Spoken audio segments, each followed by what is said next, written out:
오늘 본문 말씀은 제 마음에 별로 들지 않는 성경 구절입니다. 설교자들에게도 가끔 이런 구절은 차라리 없었으면 더 편할 텐데 이렇게 생각되는 성경 구절들이 있습니다.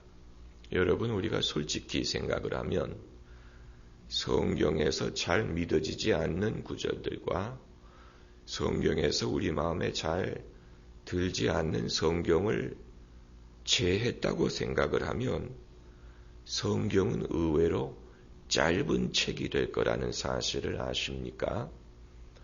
만약에 그것을 깨닫지 못하는 분들이 계시다면 성경에 이 마음에 안 드는 구절이 있다는 것을 알 만큼 충분히 읽은 적이 없기 때문에 그런 것입니다. 수년 전에 리더스 다이제스트가 이 리더스 다이제스트 바이블이라는 것을 출판한 적이 있습니다. 여러분도 아시다시피 리더스 다이제스트는 이 긴 소설을 요약을 해서 이 사람들이 평소에 접하지 않을 만한 그런 소설 같은 것을 요약을 해서 독자들에게 소개하는 그런 책이 아닙니까? 그러니까 성경도 그런 식으로 요약을 한 것입니다. 그러니까 사람들이 이해 못할 만한 구절들은 다 빼고 또 너무 어려운 구절도 빼고 논란이 될 만한 구절들도 빼고 인기가 없을 만한 구절들도 빼고 사람들이 다 좋아할 만한 구절들만을 모아가지고 리더스 다이제스트 바이블이라고 출판을 했는데 여러분, 성경에는 우리가 이해하지 못하는 구절이 있기 때문에 그게 성경 말씀이고 또 우리가 동의하기 힘든 구절이 있기 때문에 하나님의 말씀이지 그게 아니고 소위 요즘 미국에서 말하는 politically correct, 정치적으로 올바른 스피치만을 담고 있다면 그건 성경 말씀이 아니고 하나님의 말씀이 아니고 그건 정치인들이 만든 책이 되었을 것입니다. 성경은 성경이고 하나님의 말씀이기 때문에 성경의 말씀에 대하여 변명하지 않습니다. 변명하는 것은 그건 사람이나 하는 것입니다. 마찬가지로 말씀을 전하는 사람도 그것을 사람들이 이해하기 쉽도록 또 납득하기 쉽도록 현대인의 언어로 그것을 담아서 전할 필요는 있겠지만 그러나 사람이 뭐라고 하나님이 말씀하신 것을 사람이 변명을 해가면서 원래 하나님이 뜻한 것은 그런 것이 아니고 원래 하나님은 통이 큰 분이고 편견이 없는 분이고 이런 식으로 이 하나님을 변명하려고 하는 것은 불필요한 것이고 또 그것은 하나님에게 영광이 되지 못하는 것입니다. 그것은 마치 자식이 자기 친구들 앞에서 자기 부모님을 부끄러워하는 것과 비슷합니다.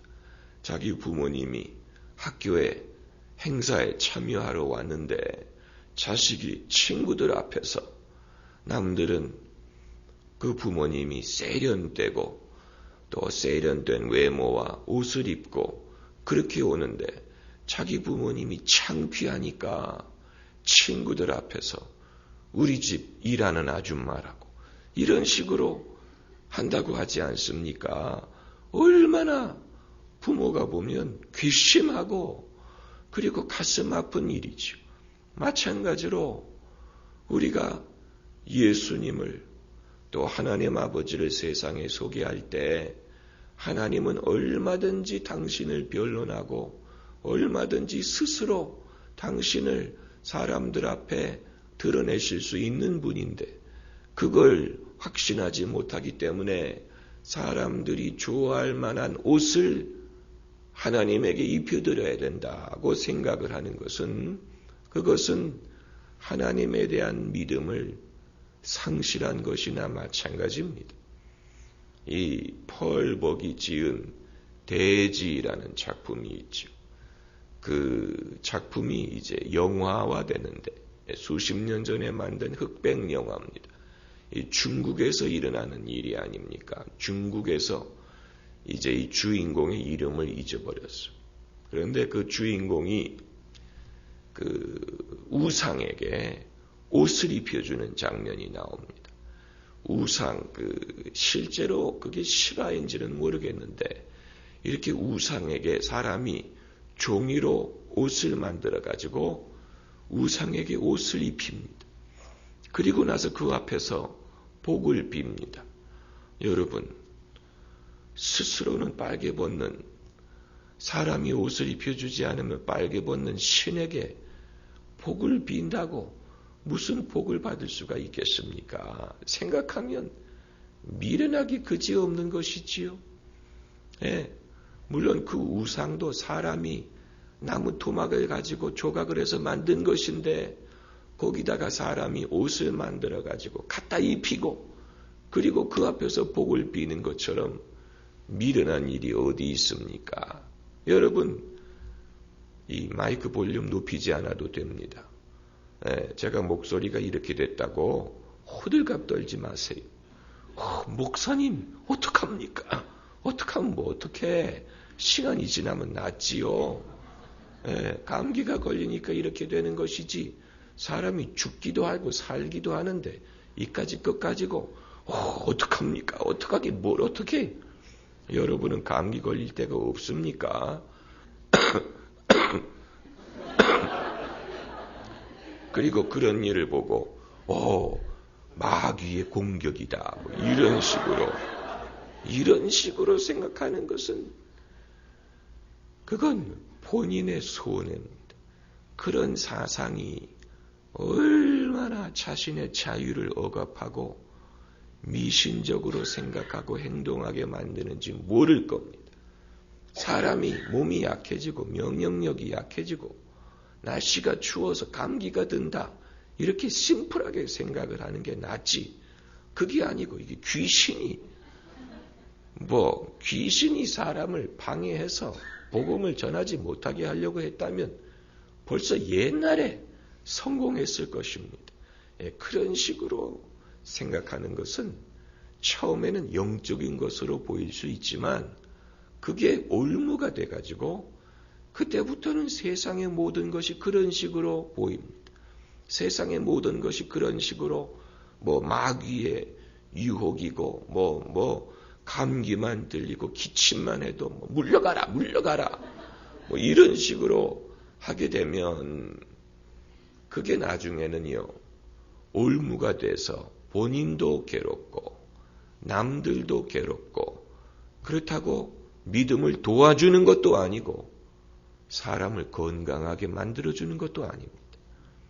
사람을 건강하게 만들어주지도 못하고 믿음이 더 낫게 해주지도 못하고 서로를 억압하고 부자유하게 만들어서 그런 분위기가 되면 어떤 일이 발생하는지 아십니까?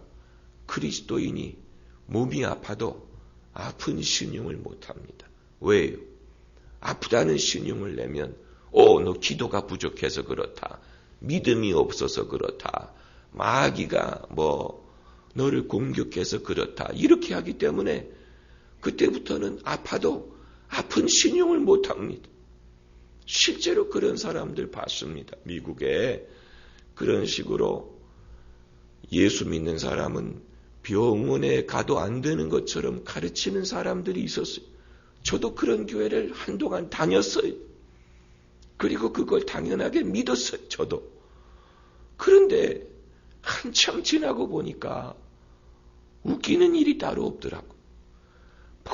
그런 걸 가지고 서로 그렇다고 더 남들보다 건강하지도 않고요.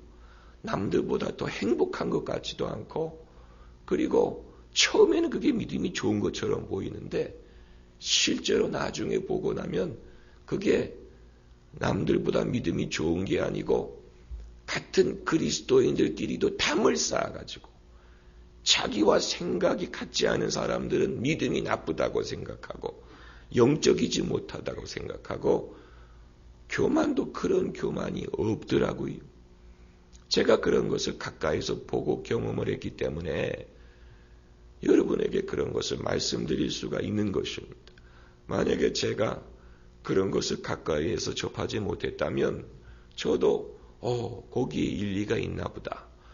그 사람들이 믿음이 좋은가 보다. 이렇게 생각을 했을 텐데 가까이에서 그 모순을 보았어요.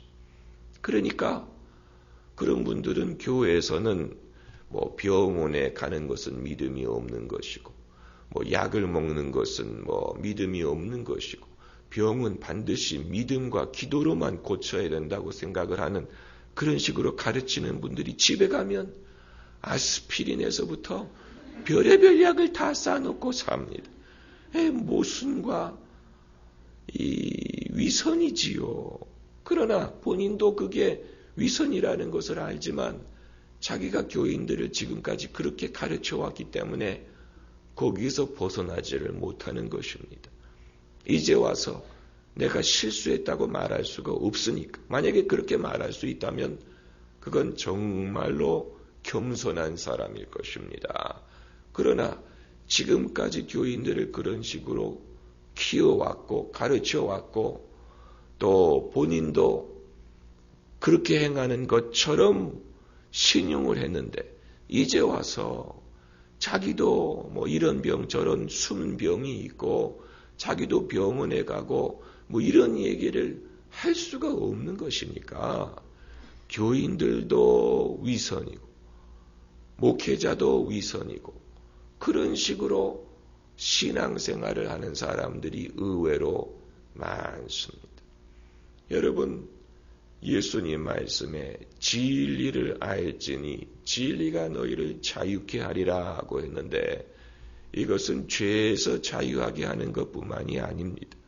죄에서 자유하게 하는 건 당연한 것이죠. 그건 기본이지요. 그건 말하지 않아도 이미 예수님을 믿는 사람은 죄에서 자유함을 얻었는데 그러면 예수님이 거기에서 말씀하시는 자유함은 사람을 얽매는 모든 것을 다 통틀어서 말하는 것입니다. 그것은 무지함, 또 불신, 두려움, 미신, 그리고 또 그릇된 종교적인 통념, 또 사람들의 편견, 또 조상 때부터 전해 내려온 잘못된 문화, 또 인종차별, 성차별, 계급차별 이런 모든 사람을 부자유하게 만드는 모든 것이 다 사람이 만든 것입니다. 하나님이 만든 것은 거기에 하나도 없습니다.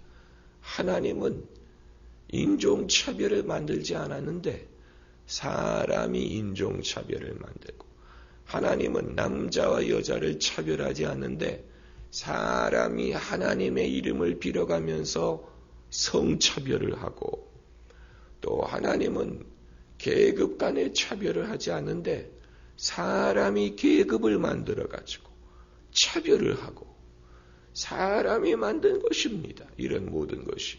하나님이 만든 건 없어요. 하나님은 이 사람을 만드실 때 당신의 형상대로 남자와 여자를 만들었다 그랬어요. 왜 남자가 먼저 나오고 여자가 그 다음에 나오느냐? 가나다 순입니다. 그럼 영어로 하면 man and woman, 그 알파벳 순으로 man and woman. 그럼 boy and girl, 그것도 알파벳 순이. 하나님이 차별을 만든 게 아닌데 사람이 차별을 만들어 가지고 이 인종적인 것도 마찬가지입니다. 많은 사람들이 소위 흑인들이 노예의 팔자를 타고났다는 것을 정당화하기 위하여 노아의 세 아들 이야기를 인용하는데 그 이야기 노아가 포도주를 마시고 취해가지고 자기 장막에서 벌거벗고 자고 있는데 함이 장막에 들어가서 그것을 보고 나와가지고 형들한테 일러 바쳤어요. 그래서 셈과 야벳이 아버지의 벌거벗은 모습을 보지 않으려고 뒷걸음질을 해서 가가지고 아버지에게 옷을 덮어드렸습니다. 이제 아버지가 깨어난 다음에 햄을 저주한 게 아니고 햄의 자식인 가나안을 저주합니다. 그런데 거기까지는 성경적으로 옳습니다. 그런데 거기에서 이제 사람들이 비약을 하는데 어떤 비약을 하느냐면은 함의 후손이 아프리카인이다라는 결론입니다. 그래서 저도 옛날에는 그런가 보다. 뭐 우리와는 상관이 없으니까 우리는 셈의 후손이니까 우리와는 상관이 없고 오히려 좋지요. 왜냐하면 셈의 장막에 야벳이 거한다 그랬으니까. 그래서 사람들이 그 셈족은 이 제사장의 직분을 가졌다고, 이 장막이 상징하는 것이 성전이다. 그래서 세계 모든 종교가 다 아시아에서 생긴 게 다 이유가 있다. 뭐 거기까지는 그럴듯하다고 쳐요. 그런데 햄의 후손이 정말로 흑인이냐? 거기에 그들의 이 족보를 보면 전혀 그런 결론을 내릴 수가 없습니다. 그런 결론을 내릴 수가 없고 오히려 햄의 자식들은 가나안 족속이 됐어요. 가나안 족속, 지금의 중동을 말하는 것입니다. 그러니까 우리가 생각하는 그런 식으로 뭐 백인과 흑인과 황인 이런 식으로 아주 깨끗하게 분리가 됐으면 좋겠는데 성경은 그렇게 말하고 있지 않습니다. 그러니까 결국 그런 것도 다 사람이 자신의 편견을 정당하기 위하여 성경을 이용하는 것밖에는 되지 않는 것입니다. 성경 말씀을 이용하여 자신의 편견을 정당화하는 것입니다. 설사 햄의 자손들이 아프리카 사람들이 됐다고 하더라도 so what? 그래서 어쩌라는 얘기입니까? 그래서 이제는 흑인들을 노예화해도 된다는 얘기입니까? 그건 아니지요. 그러니까 성경의 스토리와 결론은 별개의 문제라는 얘기입니다. 네?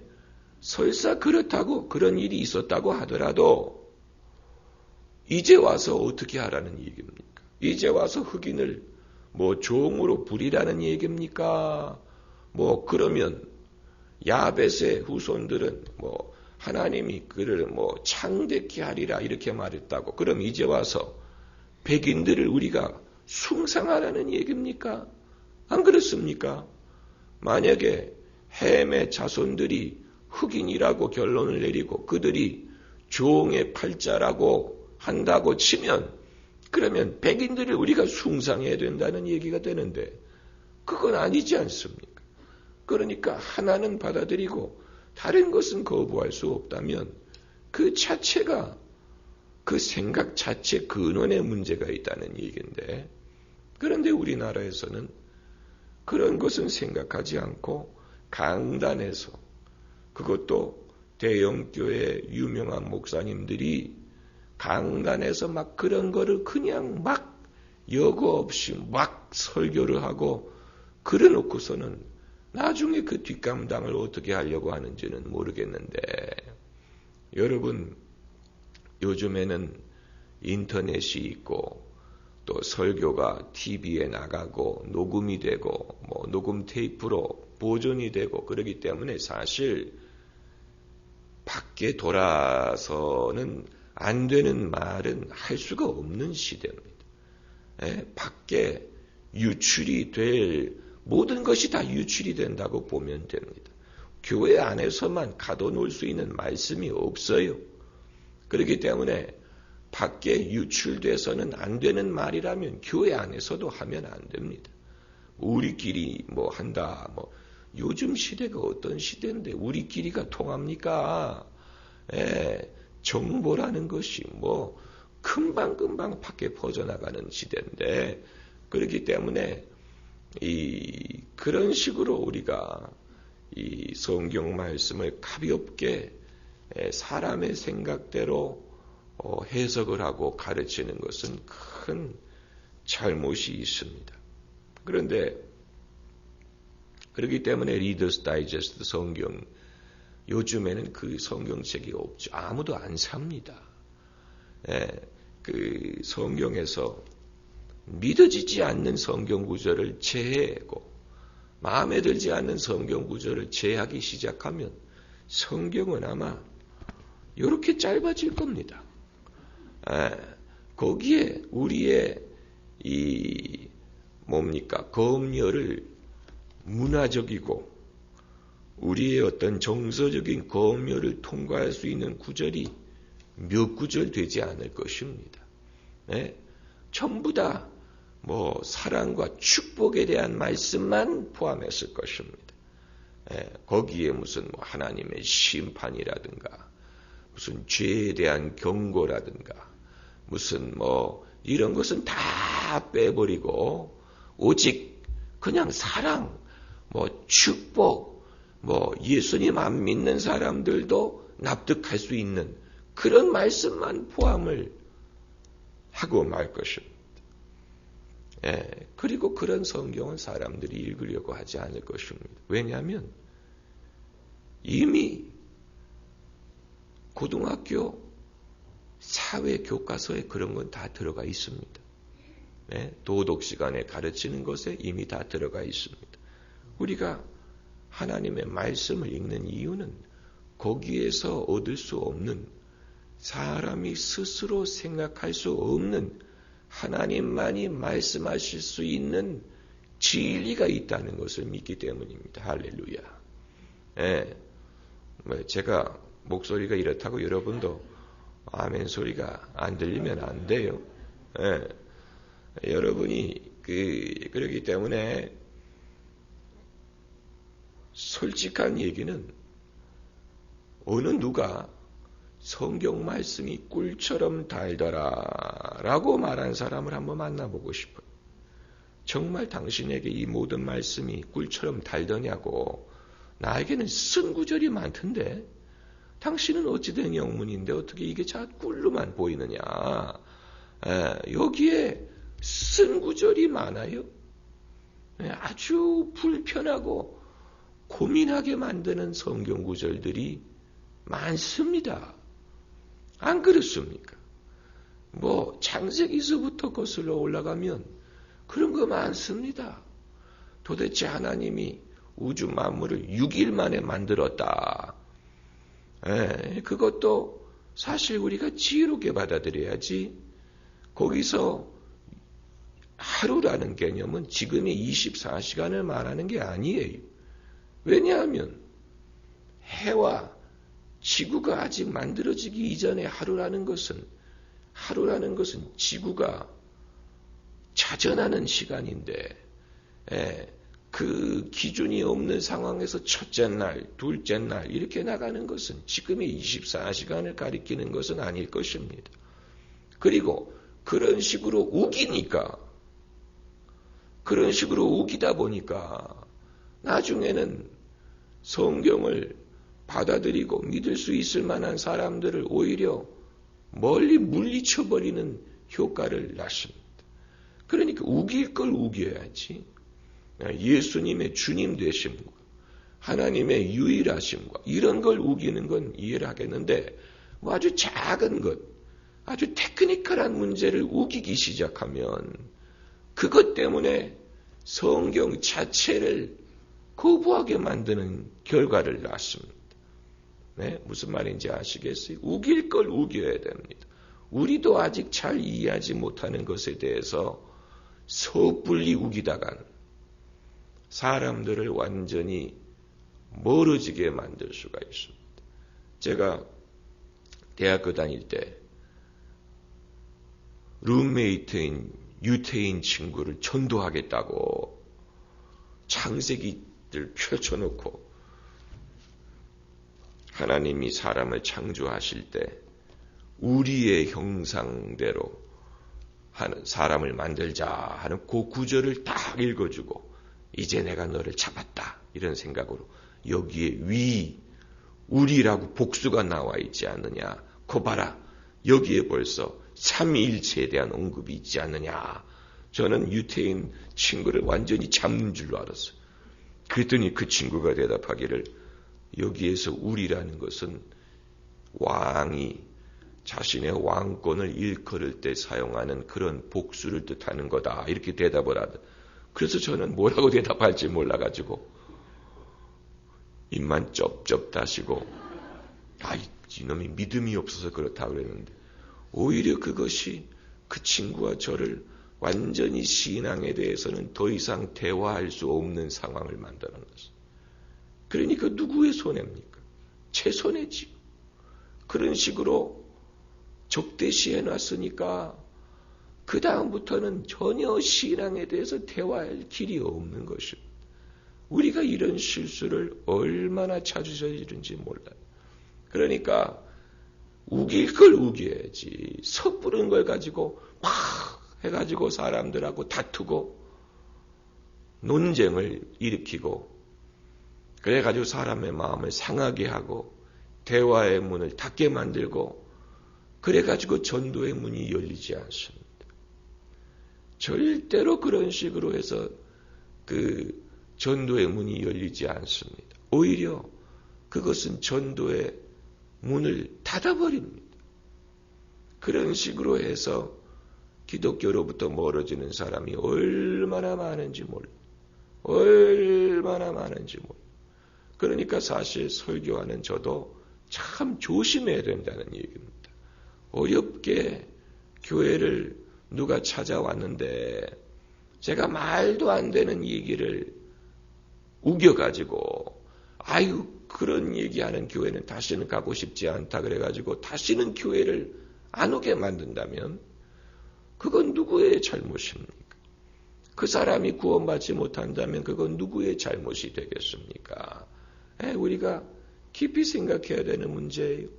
제 친척분들 중에도 어렵사리 저희 어머니가 전도를 해서 교회를 나가시라고 하나님을 믿으시라고 그래가지고 어쩌다가 동네 교회 여기저기를 가셨는데 몇 번 가보고는 다시는 안 간.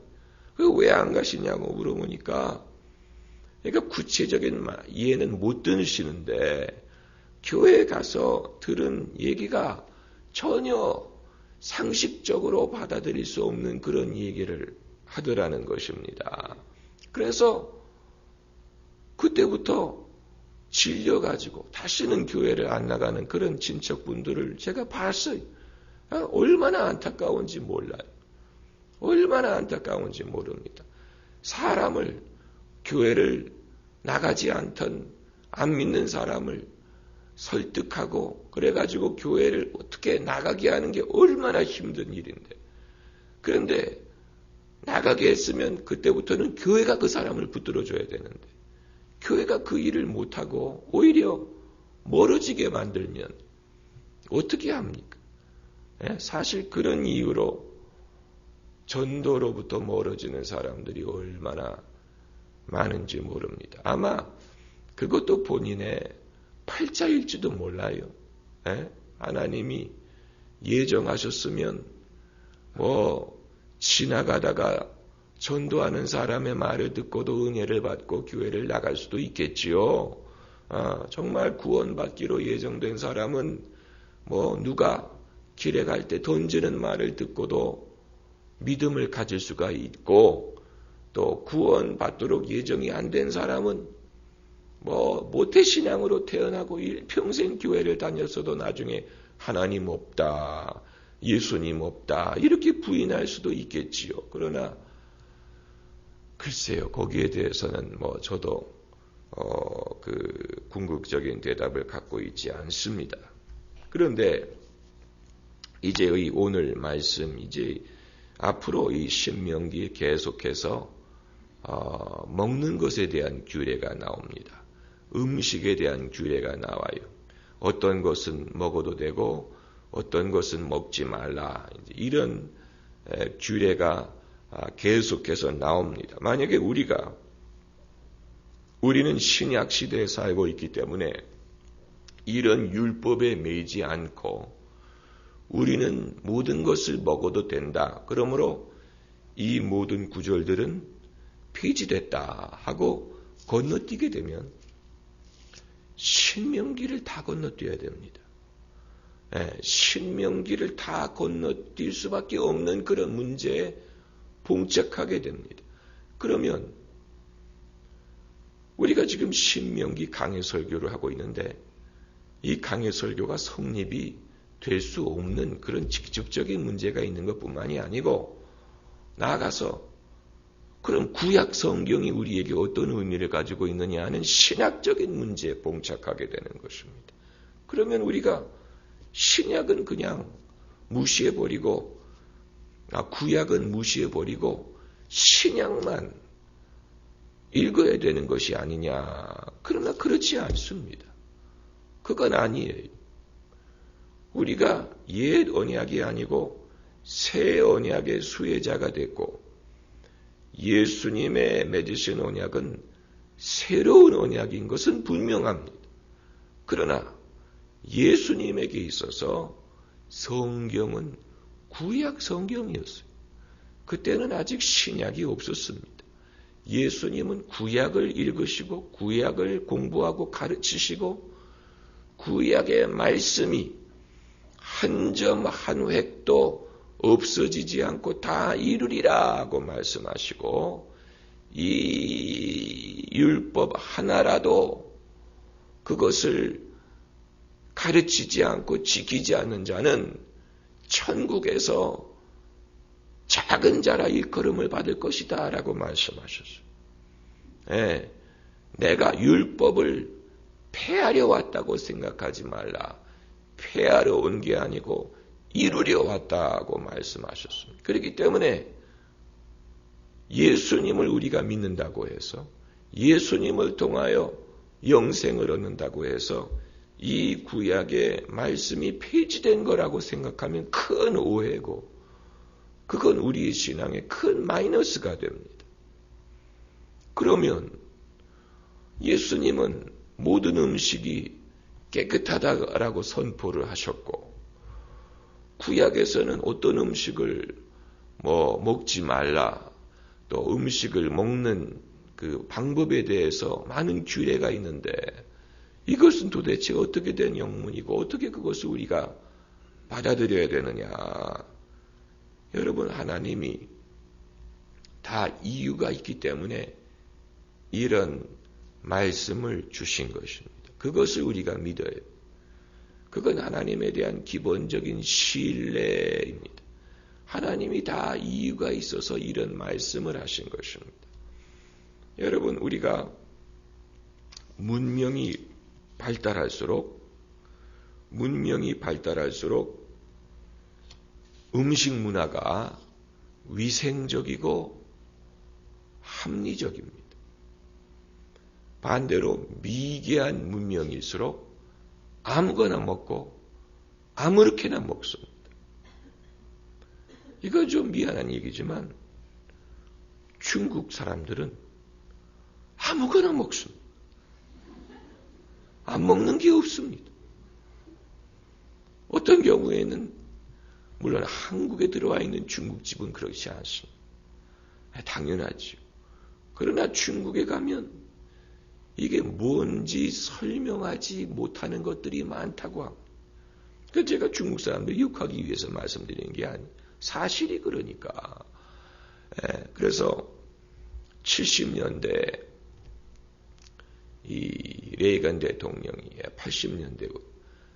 80년대 레이건 대통령이 중국을 방문하기 이전에 이제 미리 가서 준비하는 사람들이 본인들의 위생을 위해서 어떤 그 규칙을 만들었냐면 영어로 번역할 수 있는 음식은 먹어도 되고 영어로 번역할 수 없는 음식 이름은 먹지 말자. 이런 규칙을 만들었다. 그러니까 중국 사람들이 이건 this is duck, this is goose, pig 이런 식으로 fish 번역할 수 있으면 그거 먹어도 되는 거고 이건 어떻게 번역해야 될지 모르겠다. 그건 먹지 말자.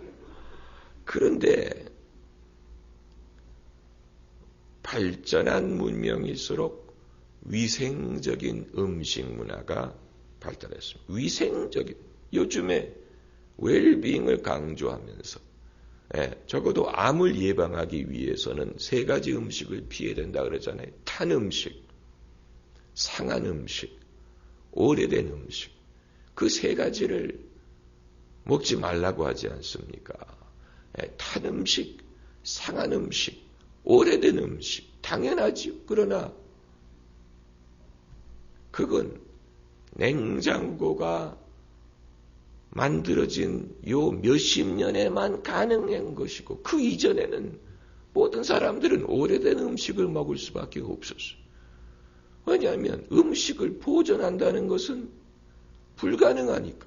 고기든 야채든 생선이든 장기적으로 보존할 수 있는 게 어디 있습니까?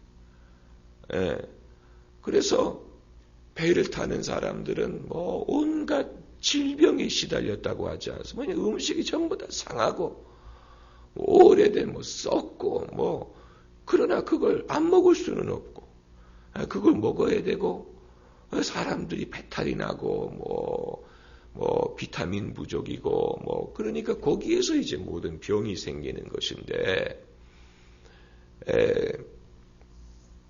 그 우유 파스테르가 그 우유 회사 이름이 아니라는 걸 아시지요? 파스테르는 실제 인물입니다. 프랑스의 과학자입니다. 그가 우유를 그게 몇 도인지는 제가 잊어버렸는데 몇 도에서 우유를 살짝 데우면 거기에 사람에게 해로운 이 병균이 죽는다는 사실을 발견을 했죠. 그래가지고 그때부터는 그 우유를 처리하는 방법을 파스테라이제이션이라고 부릅니다. 파스테라이제이션. 그걸 발견한 게 100여 년 전 일입니다. 100여 년 전이 그 이전에는 그냥 우유를 그냥 갖다가 마셨어요. 그래서 어떤 해가 있었는지는 잘 모르지만 분명히 거기에 사람에게 해로운 그런 병균 같은 것이 있었을 것입니다. 그리고 그때는 병균이라는 개념조차 없었어요. 병균이라는 개념이 없었어요. 그러니 여러분 3,500년 전에 하나님이 이스라엘 백성에게 이런 것은 먹어도 좋고 이런 것은 먹지 말고 또 먹을 때 이런 방식으로 먹어라 라고 말씀을 하실 때 그 이유를 설명을 하시면 사람이 이해를 했겠습니까? 사람들이 이해를 했겠습니까? 이해하지 못했을 것입니다. 왜 이렇게 말씀하시는지 이해하지 못했을 것입니다. 그러나 저는 이렇게 하나님이 3가지 이유로 이제 오늘 본문에 있는 여기는 이제 피를 먹지 말라 그랬죠. 당연하지요.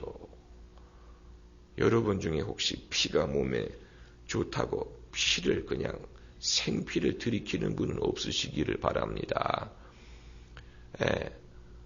사람이 그 시체를 부검할 때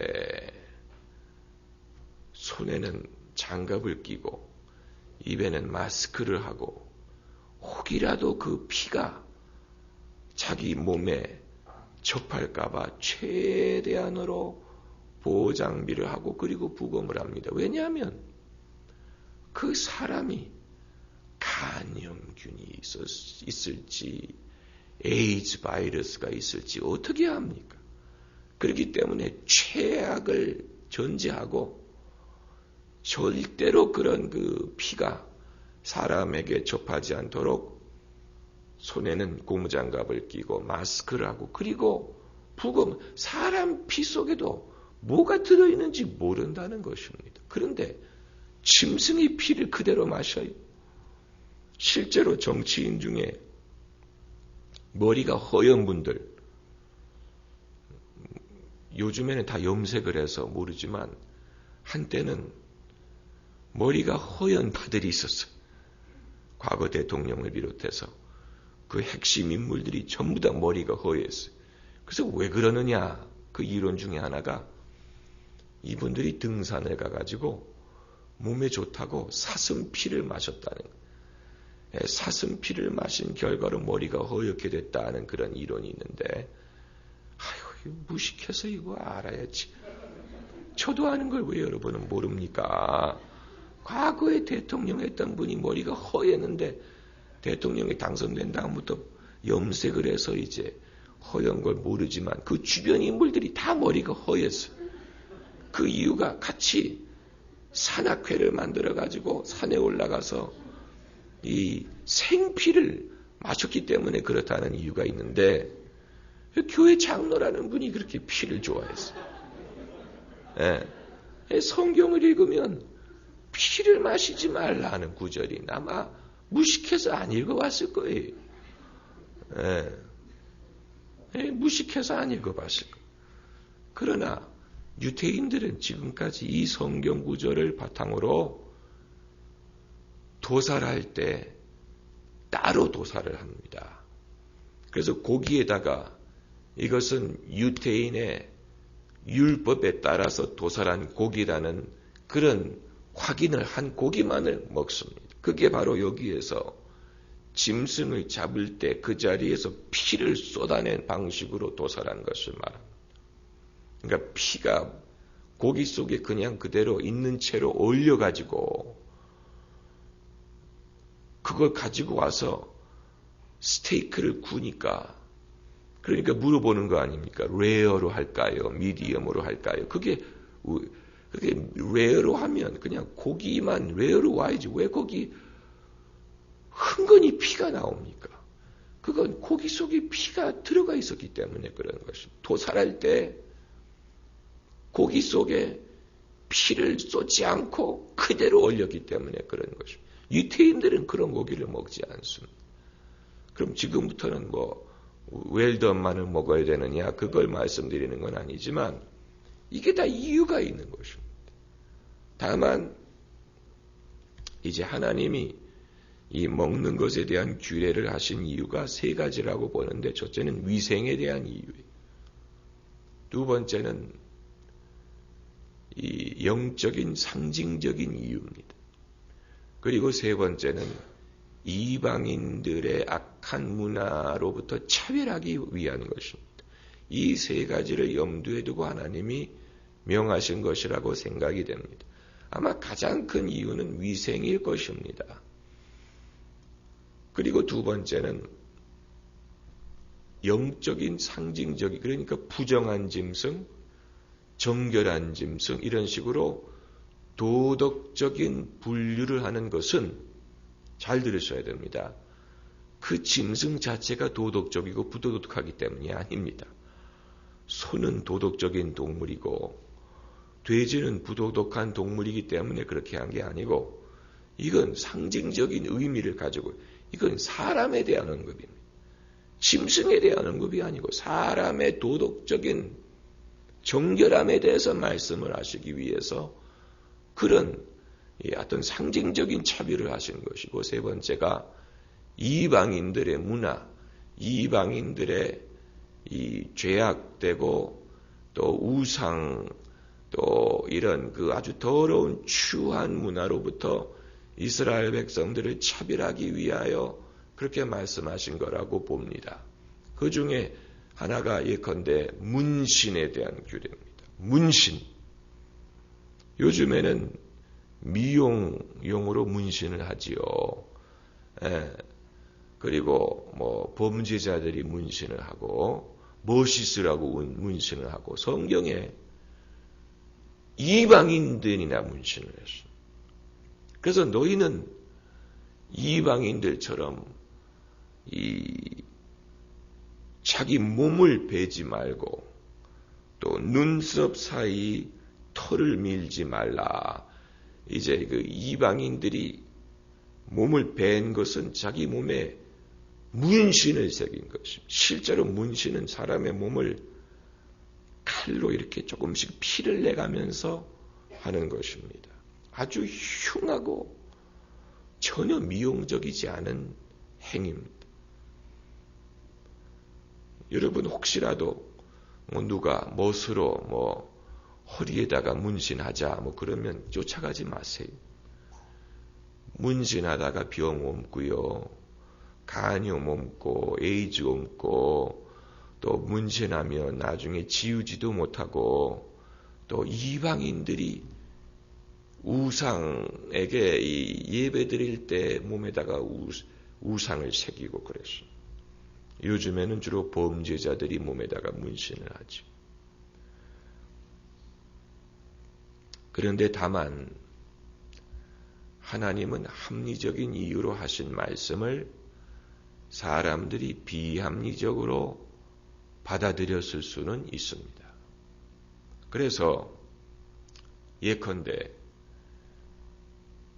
염소 새끼를 애미의 젖에 끓이지 말라라는 구절이 있습니다. 그 신명기 14장 21절을 보면은 염소 새끼를 애미의 젖에 끓이지 말라.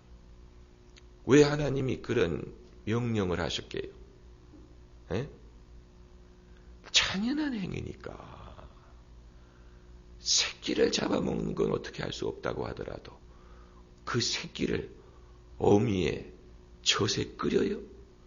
그건 아무리 짐승이라도 너무 잔인한 행위죠. 그렇기 때문에 그게 잔인한 행위이기 때문에 하나님이 하지 말라고 한 것입니다. 그러나 유대인들은 그것을 원래 뜻은 물어보지도 않고 무조건 고기와 유제품을 섞지 않아야 된다고 생각을 해서 유대인들은 치즈버거를 먹지 않습니다. 왜냐하면 치즈버거는 유제품과 고기가 섞여 있으니까. 무슨 말인지 아시겠어요? 예, 치즈는 우유에서 만든 것이고 고기를 같이 먹으면 그게 이 염소 새끼를 애미의 젖에 끓이지 말라고 한 거기에 그거 위반하는 것이다. 그건 하나님이 합리적인 이유로 명령하신 것을 사람들이 가져다가 아주 불합리하게 해석해서 서로의 자유를 제한하는 결과를 낳게 되는 것입니다. 하나님이 치즈버거 먹지 말라고, 치즈버거를 안 먹는다고 사람이 거룩해집니까? 돼지고기를 안 먹는다고 사람이 경건해집니까? 전혀 상관없는, 그러나 하나님의 원래 뜻과는 전혀 다른 식으로 사람들이 해석을 했을 수는 있어요. 그래서 안식일에 일하지 말라. 안식일에 너희 종들 일시키지 말고 너희 자식들 일시키지 말고 안식일을 거룩하게 지켜라. 그 하나님의 선한 의도에서 명령하신 것을 가져다가 예수님이 안식일날 병자를 고치는 것을 가지고 핍박을 했다. 안식일날 일하지 말라고 했는데 왜 당신은 안식일에 일하느냐. 그러니까 하나님이 그걸 들으시면 한탄할 일이죠. 안식일의 규례가 그런 의도로 만든 규례가 아닌데 원래 하나님의 의도는 사람의 복리를 위한 것이고 또 경건한 삶을 위한 것이고 그런데 사람이 그것을 가져다가 사람을 얽어매는 그냥 율법으로 만들어버려. 하지 말라니까 하지 말아라. 이런 식으로. 그런 게 굉장히 많다. 굉장히 많아요. 그래서 오늘 본문 말씀에 이제 그 고기를 너희가 마음대로 먹되, 하나님이 어디서 무슨 뭐 야채만 먹으라고 그러신 게 아니에요. 다만 23절에 오직 크게 삼가서 그 피는 먹지 말라.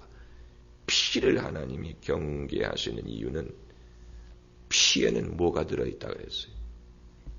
피에는 생명이 있다. 그래서 피 흘림이 없이는 죄사함이 없는 원리가 거기서 나온 것 아닙니까? 예수님이 피를 흘리셔야 됐던 이유는 피 속에 생명이 있고 피 흘림이 사람의 죄를 사하는, 그래서 그런 그 여러 가지 그 복잡한 이유가 있기 때문에 너희가 피는 먹지 말아라 이렇게 말씀하시고, 그래서 여기 있잖아요. 바로 여기 있네요. 23절에 피는 그 생명인즉, 피에 생명이 있다는 원리가 바로 여기에 있는 것입니다. 그래서 피 흘림이 사람의 속죄가 되는 이유도 여기 아주 복잡한, 이 굉장히 역사가 깊은 성경의 원리입니다. 왜 예수께서 피를 흘리셔야 했느냐?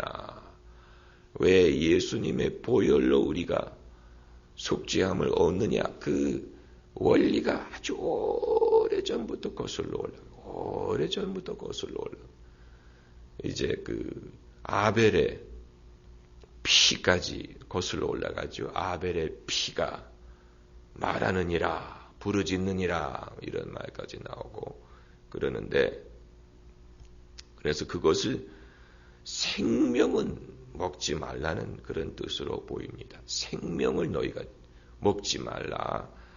그것을 먹지 말고 물같이 땅에 쏟으라. 너는 피를 먹지 말라. 내가 이같이 여호와께서 의롭게 여기시는 일을 행하면 너와 내 후손이 복을 누리리라. 하나님이 주시는 복은 당대에만 끝나는 복은 하나도 없고, 뭐 최소한 1000대는 가는데, 여기에서는 뭐 여기 후손이란 말도 이 제한이 없지요. 시간적인 너와 내 후손이 복을 누리리라. 그리고 28절에 너와 내 후손에게 영영이 무엇이 있으리라? 복이 있으리라. 할렐루야. 기도하십시다.